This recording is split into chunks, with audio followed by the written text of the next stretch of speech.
Hi friends, welcome to my channel. இன்றைக்கி நம்ம சேனலில் கேரளா தட்டுக்கடை ஸ்பெஷல் கப்பை முட்டை மசாலா எப்படி செய்கிறதுன்னு பார்க்கலாம். ரொம்ப சுவையான இந்த ரெசிபி செய்கிறதுக்கு ஃபஸ்ட்டு மரவள்ளிக்கிழங்கை வேக வச்சு எடுத்துக்கணும். அதுக்கு ஒரு பாத்திரத்தில் தண்ணியை சூடு பண்ணிவிட்டு 1/2 டீஸ்பூன் மஞ்சள் தூள், 1/2 டீஸ்பூன் உப்பு சேர்த்துக்கோங்க. இனி இதில் மரவள்ளிக்கிழங்கை இந்த மாதிரி கட் பண்ணிவிட்டு சேர்த்துக்கோங்க.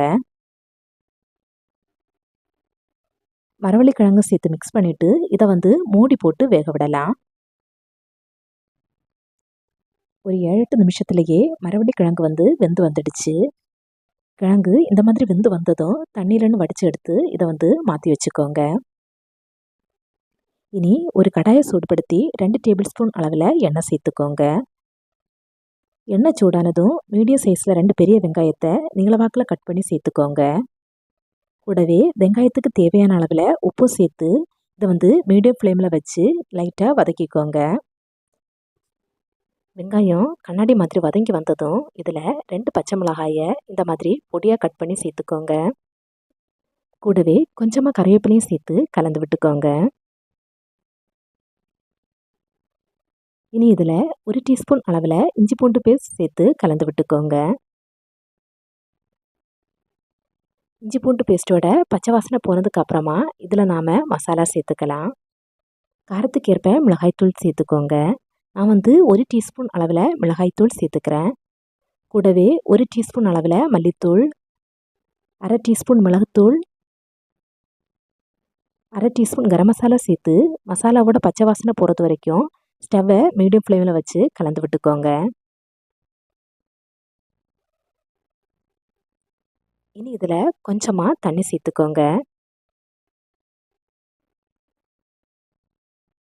தண்ணியும் சேர்த்து கலந்து விட்டுட்டு இந்த மாதிரி எண்ணெய் பிரிஞ்சு வந்ததும் மசாலாவை ஒரு சைடாக ஒதுக்கிட்டு கொஞ்சமாக எண்ணெய் சேர்த்துட்டு முட்டையை உடைச்சி சேர்த்துக்கலாம். நான் 6 முட்டையை உடைச்சி சேர்த்துக்கிறேன். முட்டையோட எண்ணிக்கை உங்கள் விருப்பத்துக்கு ஏற்றபடி கூட்டியோ குறைச்சோ சேர்த்துக்கோங்க. இனி இதில் முட்டைக்கு தேவையான அளவில் உப்பு சேர்த்துக்கோங்க. கூடவே 1/2 டீஸ்பூன் அளவில் மிளகுத்தூள் சேர்த்து முட்டையை கலந்து விட்டுக்கோங்க.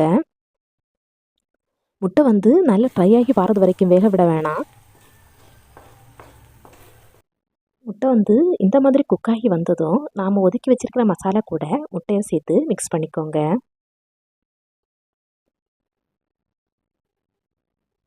நல்லா மிக்ஸ் பண்ணிவிட்டு நாம் வேக வச்சு வச்சுருக்கிற கிழங்கையும் சேர்த்து கலந்து விட்டுக்கோங்க. கிழங்க முட்டை மசாலா கூட நல்லா மிக்ஸ் பண்ணிவிட்டு இந்த மாதிரி ஒரு கப்பு வச்சு கிழங்க உடைச்சி கொடுக்கலாம்.